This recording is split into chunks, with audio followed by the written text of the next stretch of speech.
One of the reasons President Trump says he's taking over the policing of D.C. is because of what he calls, quote, roving mobs of wild youth.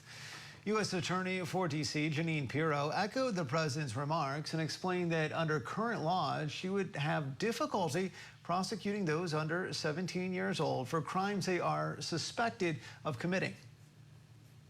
The president is going to do everything we need to do to make sure that these emboldened criminals understand we see you, we're watching you, and we're going to change the law to catch you. Scripps News legal affairs correspondent Abijoy Burnett is with us in the D.C. newsroom. She's been digging into this. And Abijoy, the administration says it's justified in bringing the National Guard to help curb crime here in D.C. But I know you've been speaking to a lot of experts. Are they saying that this is a necessary step? Hey there, Andrew. Experts are saying that this is not necessary, at least some of the folks I've spoken with, and they point to the downward trend in violent crime here in the nation's capital as the reason why they do not believe the military needs to step in here, and the U.S. Attorney for the District of Columbia doesn't need expanded powers, especially when it comes to young people.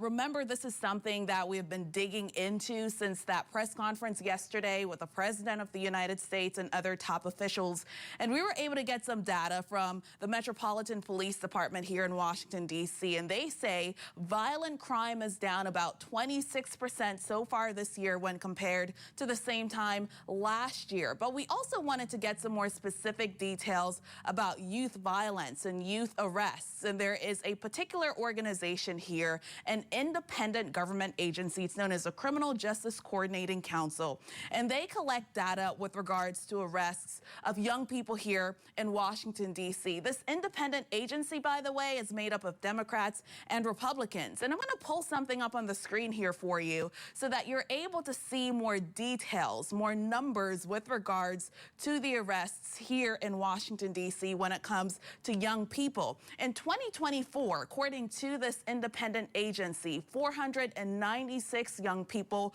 were arrested. This was for all of 2024, January 1st to the end of the year. But when you look back at 2023, that number was much higher at 641. The numbers are lower for the previous years, but experts point to the fact that that was during the COVID-19 pandemic, and crime all across the board was down. But they want for people to focus on those last 2 years where we have full data, and they believe this shows that there is a downward trend when it comes to violent crime and arrests with young people here in Washington, D.C. I was able to speak with a professor earlier today who focuses on violent crime here in Washington, D.C. He is at Georgetown Law Center.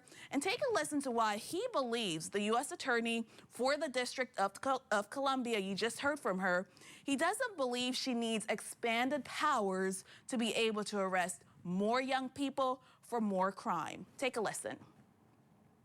The reality of it is number one, the situation on the ground in D.C. doesn't require that. Youth arrests are down. Number two, it would actually undermine public safety. We know from research that young people who are charged in adult court are actually more likely to reoffend, which is the exact opposite of what we want. We want young people to be rehabilitated, to get on the right track, to not commit more offenses. And just last week, we were able to get our hands on new data from the FBI with regards to violent crime across the United States. And according to that data, they say violent crime is down about 4.5% in 2024 when compared to 2023. So that is a trend that continues. But it doesn't appear as if the FBI breaks down that data when it comes to adults versus young people. Andrew? All right, Scripps News legal affairs correspondent Abijoy Burnett for us in our D.C. newsroom. Abijoy, thank you.